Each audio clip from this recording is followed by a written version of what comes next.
I'm Jay Pitts, a real estate broker, agent, leader, and investor.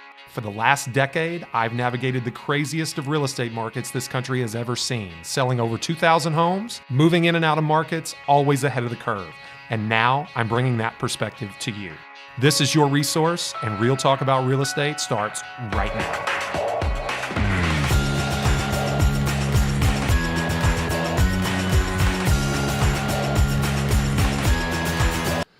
And we're back, folks. Welcome back to another episode of Resource, Real Talk About Louisville Real Estate. I am your host, Jay Pitts, broker owner of RE/MAX Premier Properties, leader of JT Pitts and Associates. Recently published the number 20 team, number 20 in the nation with RE/MAX. Very, very proud of our agents here within RE/MAX Premier Properties and JT Pitts and Associates for that accomplishment.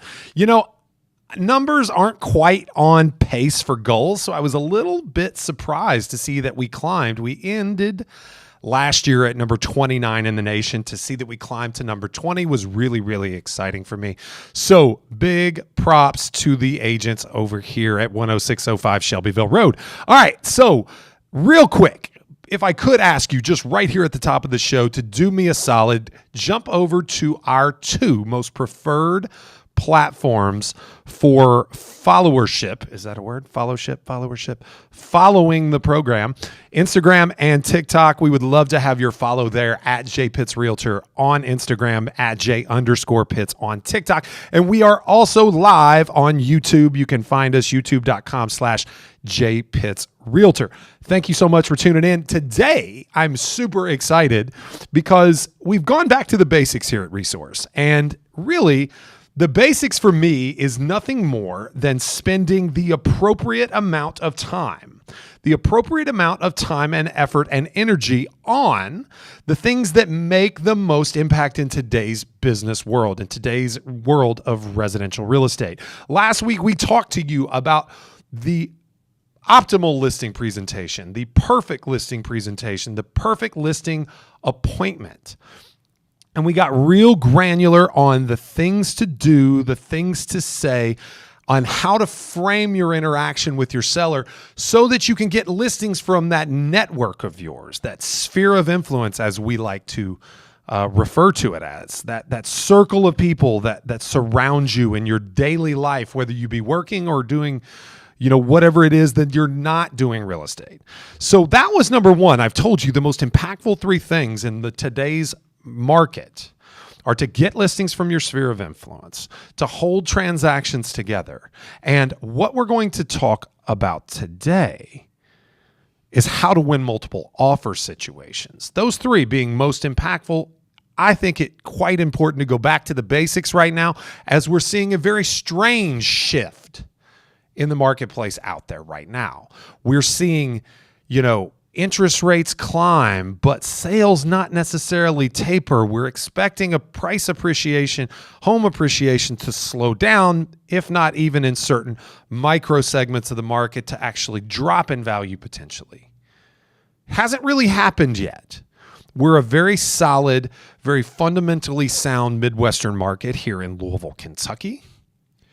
So you're not going to see the wild swings that you're going to see on the coasts in areas that are substantially more volatile. The Southern Californias, the Southern Floridas, the New England and East Coast, larger cities, major metropolitan areas, multi-million population cities. Here in Louisville, you're not going to see that. We have a very solid employment base. We are a low tax environment. We are a Midwestern values kind of city where people don't move quite as often and they don't speculate like they do in other areas. Now, that being said, it is still incredibly important to know how to win those multiple offer situations. Today, I'm going to lay out for you exactly what you should do to win those multiple offers. But first, I'm going to share with you some numbers. So this past week, and I, if you're a fan of the podcast long or you've been around me in a professional capacity, you know that I am a big fan of tracking the numbers. I believe that you should be able to expect the things that you inspect. The things you pay attention to tend to grow. tend to improve, tend to advance. The things that you neglect tend to stay still, stagnant, or decrease. So I track all the numbers. This week, JT Pitts and Associates, quite interesting, went on 23 new client appointments. That's, the week ending Sunday. Today is Wednesday, the 18th of May. On Sunday, in the 7 days prior, our team went on 23 appointments with new clients. Okay, we wrote 32 offers. However, we only got 13 of those 32 accepted. Now, I'm not really quick with math, but that is 13 of 32, okay, is slightly better than 1/3. Not quite a half, okay, a little better than a third, and that, in my mind, is unacceptable. It's a reflection of where we stand as a market: low inventory, high competition, lots of things that are, ensuring that it is a knockdown, drag out, claw, tooth, and nail type situation to get your offers accepted out there. And I have agents doing a very, very good job representing their clients and still not winning. But there is an X factor. There is an X factor even if we don't exactly know what it is, because what I also see is the greater levels of experience the agent has, the more likely they are to get their offer accepted. So there is some way to move the needle. That's what we're going to explore today. Once again, 32 offers written and only 13 accepted. You better believe the business person, leader, mentor, real estate broker that I am examining our level of skill with which to improve our clients' chances to present offers that will get accepted, to get the offers they are presenting accepted. Because I guarantee you, out of those, 13, those ones that didn't get accepted, there was one client, at least within those ranks, that was willing to improve their offer if given the opportunity. And our job is to get those opportunities. All right, let's move on. So let's talk about some foundational assumptions. Some foundational assumptions that we must make when we're attempting to win a multiple offer situation. Foundational assumptions. Number one, okay, you have to understand, you have to expect, you have to perceive that the seller and the listing agent are going to pursue their own self-interests. They are going to pursue their own self-interest. The problem is you don't know what those self-interests are. You have to identify them. That's what we're going to work on trying to do now with the different questions, communications, and other things that we're going to do today, okay, that we're going to explore to help understand what it's going to take to be successful. That's what we're examining today. Okay, they're going to pursue their own best interest. You have to understand that the listing agent is going to be willing to communicate with prospective buyers via their agents in hopes of procuring the best possible situation for that client. That is an assumption that you can make. They're going to be willing to communicate in order to get the best offer for their client, or they are simply ill-equipped to handle the situation that they've gotten themselves into. Either way, kind of cracking that code as to which it may be is your key to helping your client succeed. So, one of two situations. They will communicate or they won't because they're ill-equipped. There is no third option. Okay? You can tell yourself that they just don't like you. That's not probably the case. They just like someone else better, or someone else is better at their job, which is getting, through to this person, having them communicate with them instead of you in order to gain their client an advantage. I'm talking about another buyer's agent. Those are assumptions you can make. There are a couple of things that you also must do, okay, in order to set the proper context for you being the one that listing agent needs, feels compelled to communicate with. I will submit to you two things. One, you must be persistent. Two, you must be confident. Typically, confidence is built through experience. If you don't have experience, you cannot manufacture it. It takes time. You create confidence in another way, and that is the only substitute for experience, and that's education. So get yourself inside the office, attend those trainings. We had one this morning on the value of the PVA website and the public records website. Understanding how to find data builds confidence. It gets people to pay attention to you as a resource. It's the reason this podcast is titled Resource is because the best real estate agent out there, the most you can ever hope for is being identified as someone's top resource for buying and selling real estate successfully. Build your confidence through experience, build it through education, but bring that confidence, because if you don't, you won't get your offers accepted and you won't be doing the most you can possibly do for your clients. Be persistent, because if an agent is not persistent with me, I think they're not serious. I think they're not going to do a good job. I make all sorts of assumptions as a listing agent about a buyer's agent that's not persistent with me. That leads me to believe they're not the one that I want to go to contract with. So those are some foundational assumptions that you can make about the other agent and that you need to present in yourself to have the best chance. All right. Let's move forward, and we're going to get into exactly, like the things that are moving the needle right now. The things that are moving the needle. There are a couple that I want to highlight before I get into the specific way to approach the other agent, because please do not mistake me. This battle will be won or lost in the communication with the other agent. You do not have a direct line to the client. You do not have a way to understand what is important and impactful to them other than what that listing agent will or won't tell you. And if you can't even get them to talk to you, then you are a ship without a rudder. You are drifting aimlessly. You don't know where you're headed. Okay, so we're going to come back to that in a minute, but let's first talk about the elements of the offer that you're about to present that move the needle. I see a few, okay? Number one, I will tell you the number one don't that I see in this market, and I'm going to lose you here. Some of you because this is a crutch. It's an unfortunate crutch that a lot of agents are using in today's day and age because they are afraid to have difficult communication, difficult conversations with their clients. They fear taking control of the situation because they don't think they have the experience, because they don't have the confidence.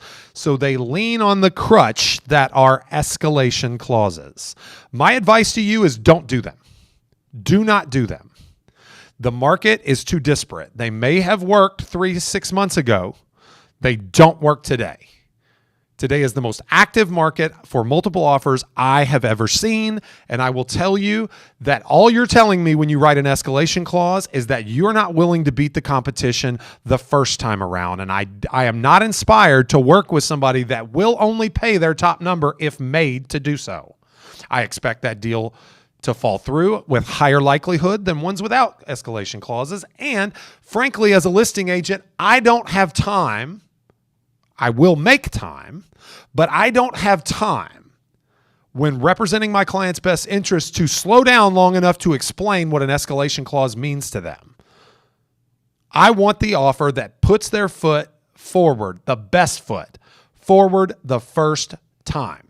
Get rid of the escalation clause. You're going to increase your chances of success. Number two, cash is king.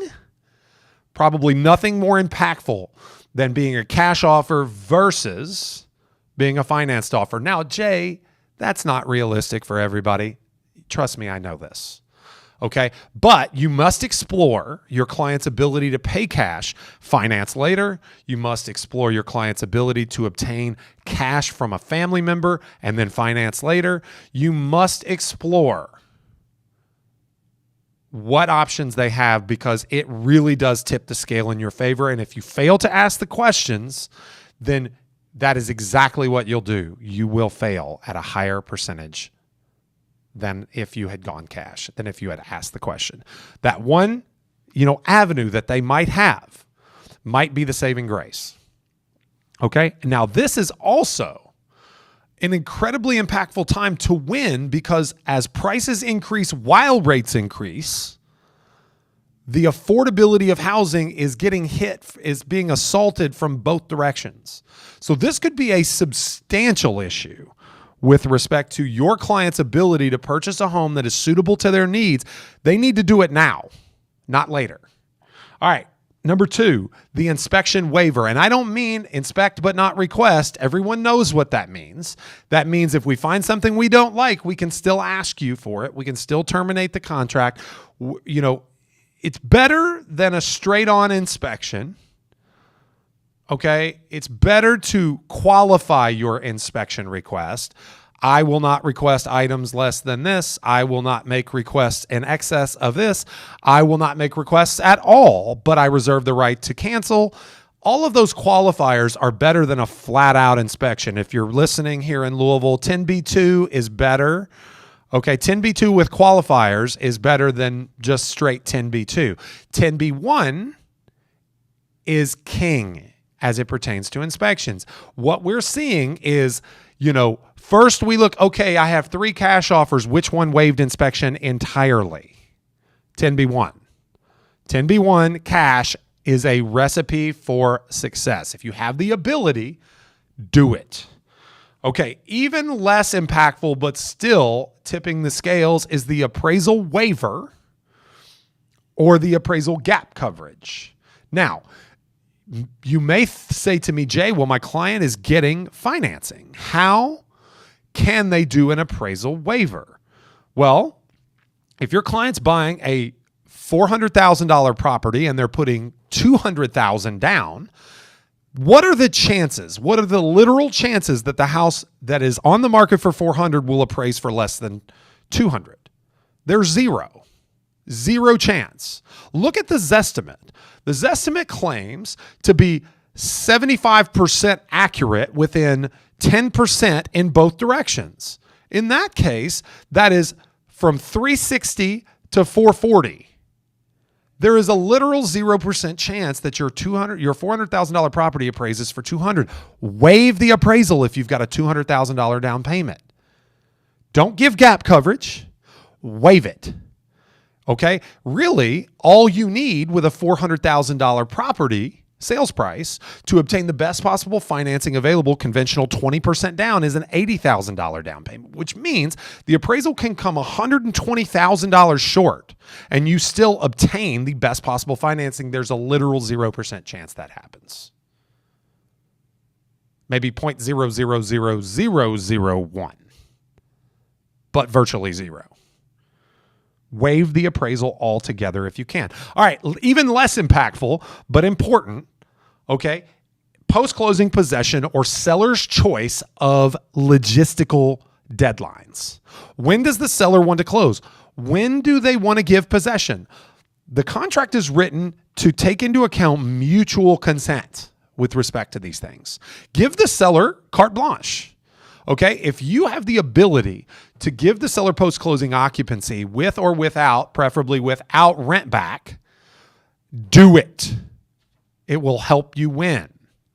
If you do all of these things, cash, inspection waiver, appraisal waiver, seller's choice of possession and closing, you're going to win. Out of those 4 things, cash is king, followed by inspection, followed by appraisal waiver, followed by seller's choice of possession. Okay, now that we've got the fundamentals covered, you know where you can make the most impact without the seller's input. Now it's time to find out what the seller wants.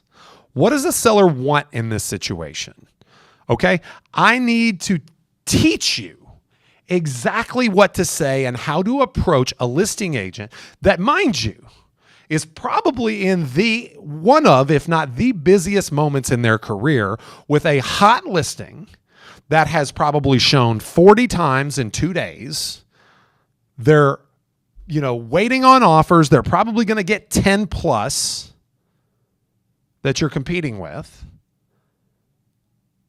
And they are stretched to the limit. They are stretched extremely thin. Extremely thin. So how do you go about approaching that individual when there are probably 30 or 40 other agents literally reaching out to them in attempts to find out the same exact information that you need to find out? How do you stand out in that crowd? Well, frankly, it's a lot of the same things that you do to stand out to your own clients. Okay, and several of the same things work. Being early to show and early to reach out is important. Being persistent, reach out prior to showing, reach out after showing, reach out prior to offer, reach out after offer. I'm telling you to be persistent. An agent who is an asshole and doesn't want to talk to you is going to be no less of an asshole when you call 4 times than if you call once. They're just going to be an asshole. So what do you have to lose? In fact, I would submit to you that you have more of an opportunity to break through that barrier, that wall they've put up. You've got more of an opportunity to break through that barrier the more times you reach out. Not less, more. Reach out more. Stop telling yourself the bullshit lie that you're going to annoy them and they're going to stop answering you because you reach out too many times. Now, of course, and I don't think I have to tell you that you don't reach out 25 times in an hour or something stupid like that. Reach out multiple times. Had a phenomenal showing. Just wanted to let you know, pretty sure we're going to be making an offer. What do you think moves the needle? These little questions are very important. All right, but let's get back on plane here because I've got an exact path that you can follow. All right, number 1, the pre-offer text. This is a text message that you're going to send after you've shown the property. Preferably you've had a conversation prior to. Anytime you can have a conversation, have it. Build rapport, make a difference, be your charming self. If you're not charming, fake it for now. Make it happen. Okay? You do not have leverage and you need some. So you have to get it in some kind of way. Okay, pre-offer text message. This is before you've talked to them about the offer. The purpose of this text message is to get them to talk to you. It's to get their attention and get them to talk to you about what the offer terms need to be in order for you to have success. All right, here it goes. And I'm going to put these on the screen later. Hey, congrats on your great new listing.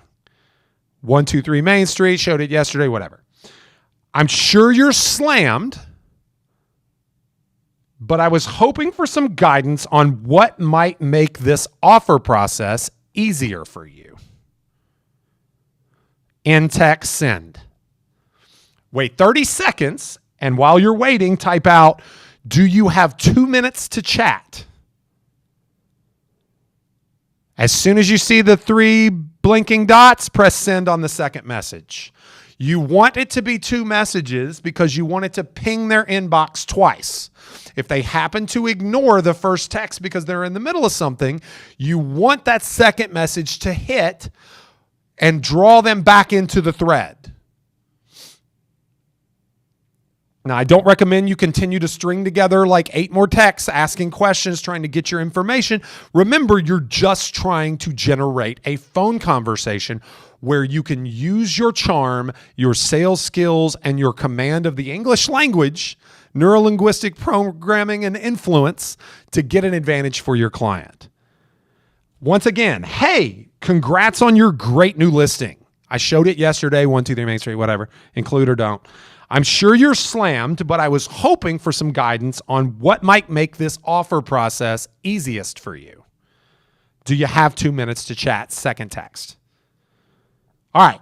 Now, I hear from a lot of my agents, Jay, they don't respond. Then I call them and they don't answer, and then I text again, hey, did you get my last message? You cross over into needy guy trying to get a second date territory, and they don't ever want to call you back. Listen, clients and agents are no different. People want to work with desirable people.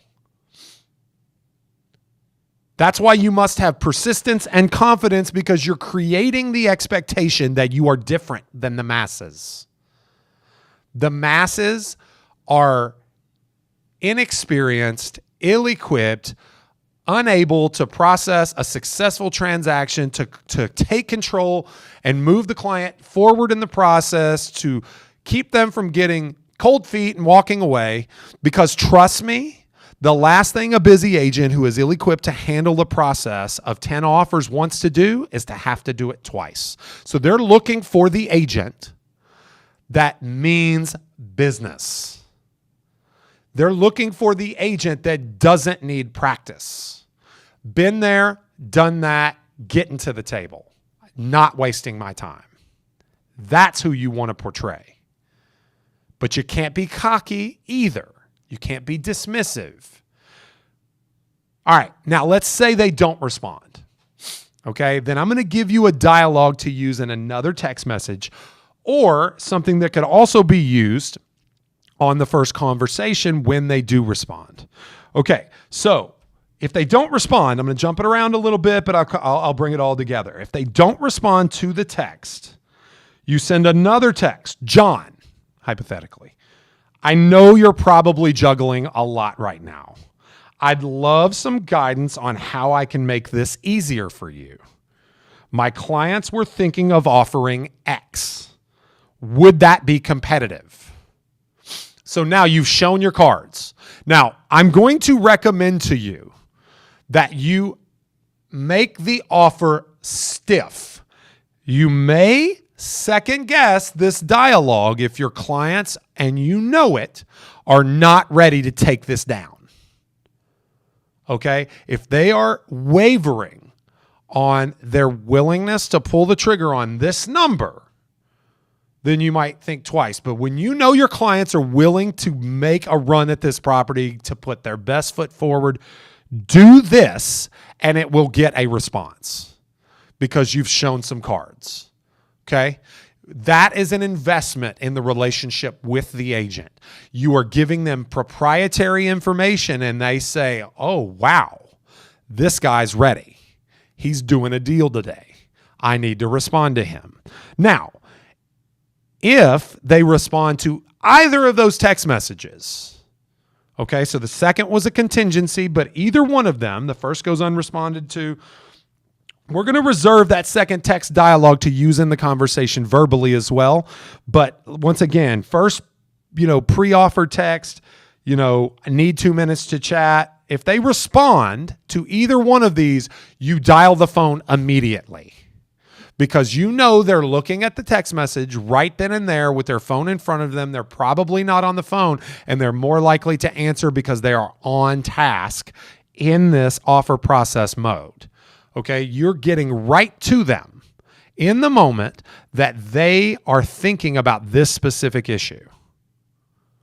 That is something that you need to master. You need to do it really, really quickly before they move on. Back, when the majority of leads weren't delivered to us with internet leads for buyers and sellers, we called this speed to lead.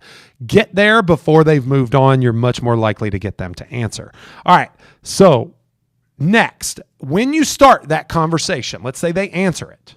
They answer the text, you call, and they answer the phone. Start off the situation. Start off the conversation with a compliment. Like I did in the first line of the first text message. Hey man, John, congrats, dude. This is a great listing. I know you probably had to compete for it, and I can see now why the seller chose you. You've done some great marketing. My client is in love with it. That master bath is just incredible. Take a moment to compliment them. When you take a moment to compliment them, you start off the conversation with the context that you are working for them. Now, you're actually working for your client, okay? But the way that you do that best is by getting them an opportunity that other agents won't, because you've built a higher level of rapport with the listing agent from jump. So give them that compliment. The next piece of dialogue I want you to use is, my goal is to structure an offer that allows all parties to win. And I want you to emphasize all parties to win. And then I want you to specify you, your client, You first. You talking about the listing agent. You. Remember, they're at a moment of stress right now. They're wondering if they're going to measure up. They're wondering if they're going to be able to process this in a way that leads to their client's best possible result. There's a lot of insecurity. There's at least some anxiety. They're struggling in this moment. They need some reinforcement. They need some, compliment in their life right now. It's going to go a long way. All right. So I'm sure. Oh, yeah. Okay. My goal is to structure an offer that allows all parties to win. You, your client, my client, and myself. So you're acknowledging that you're in this for you as well. Okay. You're not pretending that your best interests are not being served here. That's another way to draw confidence from them, because you're letting them in on something that is important and personal to you and myself. I'm sure you're looking forward to moving on from this part of the process toward a closing. And I'm also certain that the last thing you want to do is do this twice. Vocalize their greatest fear. I want to be the agent that helps you do that.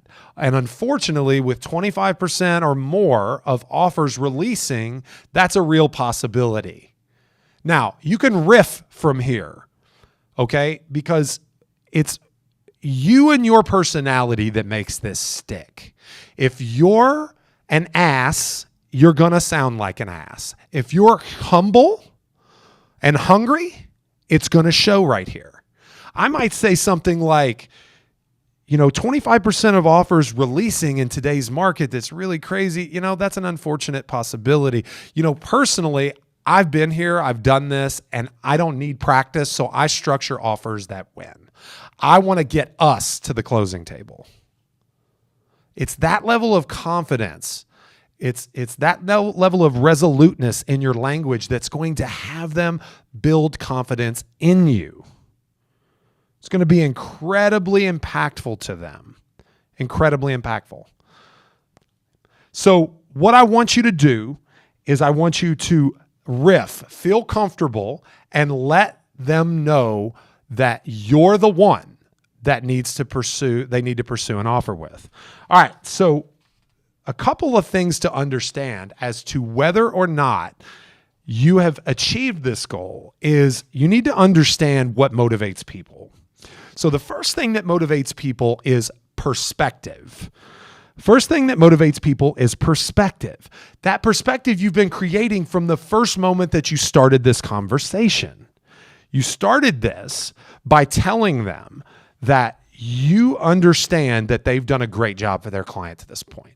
You've highlighted for them that you understand that this is a difficult process. You've helped them understand that you're different in terms of experience, confidence, decisiveness, resolute language. You don't need the practice. You structure offers that win, and you understand the consequences if none of that happens.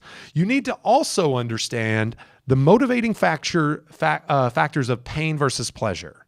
Okay? Pain is a higher level of motivating factor than pleasure. So, for instance, this agent is going to be more motivated by eliminating the pain that they're going through now, the anxiety, the stress, the frustration of trying to answer all parties, right? They're going to do that. They're going to avoid that and work harder to avoid that than they are to obtain a sale.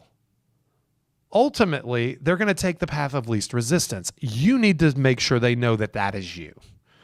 You also need to understand the difference between possibility and promise. A promise is resolute. It's a done deal. It's a commitment, right?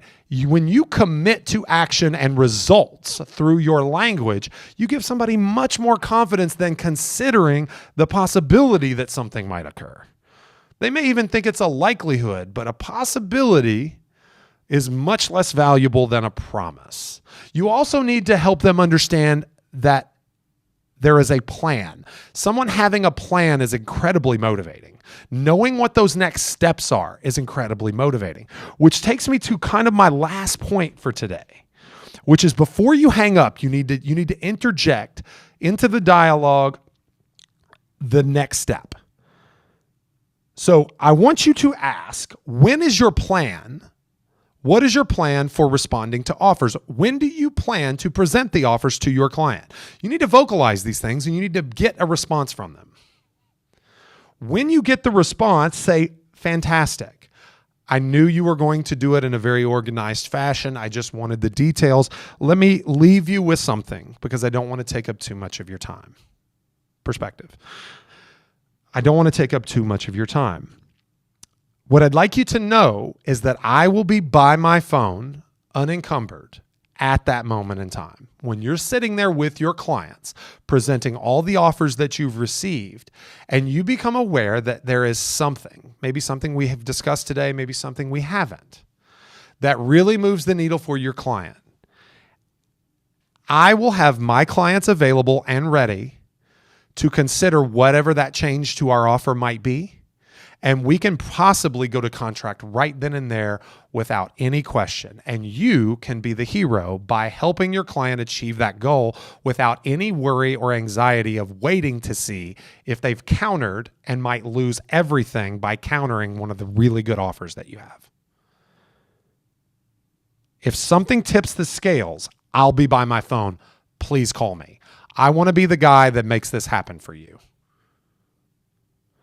It will take away a lot of the concern they have. Because what do sellers worry about?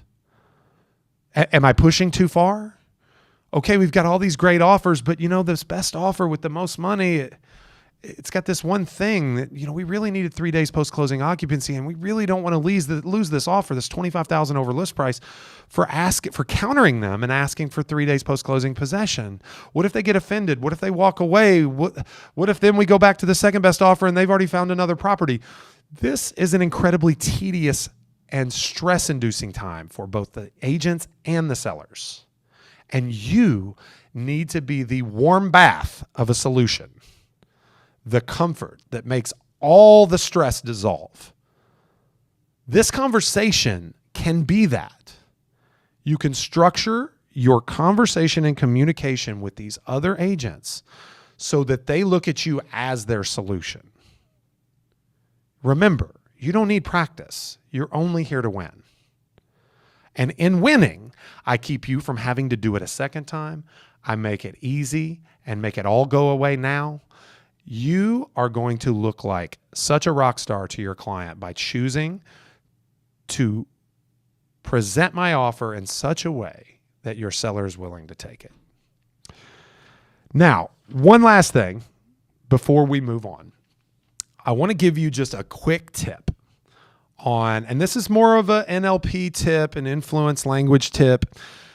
You may have heard the statement that you should never ask 2 questions consecutively. But I'm here to tell you, so you never can ask 2 questions within one kind of string of speech, let's say, and expect to get an answer to both of them. The first question always gets discarded, like, where are we eating and what time are we going to be home? The only thing people hear is what time are we going to be home? Okay, so what I'm here to do is to tell you that is called a transitional call to action. And you can use it strategically to get difficult questions answered. So for example, and we didn't get too deep, and I hope it was obvious that you're going to ask questions like, what is impactful to you? What is impactful to your client? If I did it just right then and there, okay, it would be, what is impactful to you as the listing agent? And what is impactful to your client? What I'm doing right there is I'm allowing them to tell me what's important to them by phrasing it as a 2-part transitional call to action and placing their client's interests second in the delivery. So follow me once again. Patrick, what I'd like to know is what's really important to you as an agent to achieve in this process, or what's most important to your client or impactful to them. The answer you're going to get is what's most important to the listing agent. But you made them comfortable enough to answer that question when they're only supposed to be considering their client's interests by structuring it as a 2-part transitional call to action.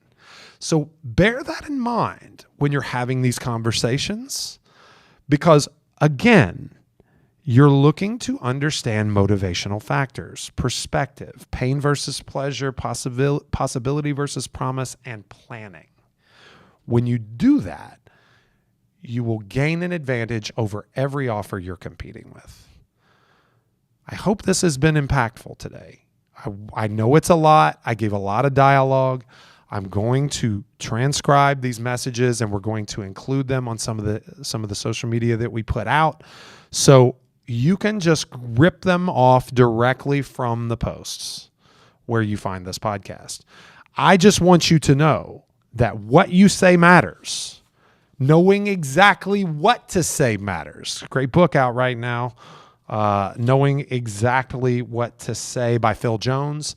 Incredibly impactful book that you should probably look into, because how you sound, your posture, the words you choose makes all the difference in the world. It's not the strength of the offer. It's the strength of the agent that wins the multiple offer. I'll repeat that one more time. It's not the strength of the offer. It's the strength of the agent that wins the multiple offer situation. That's all I've got for you this week, folks. Appreciate everything. Quick little rundown. Find us anywhere online. You can find me, Google me. I'm easy to find, but the Resource Podcast has a page and a group on Facebook, facebook.com/The Resource Podcast, on Twitter @JTPA Louisville. Find us on Instagram. Give us a follow. We're endeavoring to get to 10,000 followers before the end of the year, somewhere in the mid 7,000s right now, @JPitts Realtor, @J_Pitts on TikTok, JPitts Realtor, or youtube.com/JPitts Realtor on YouTube. You can find us on Apple iTunes or Spotify. Throw us a follow, throw us a review, throw us a share, give us all the things, all the love. No 4 stars. I will find you. Not really, but I really would appreciate 5-star reviews. And also anywhere else you podcast. We appreciate you consuming the show in any way that you might. If you have questions, I am always here. Once again, I am not difficult to find. That's about all I've got for you this week, folks. Thank you once again for tuning into Resource, Real Talk about Louisville real estate. I'm your host.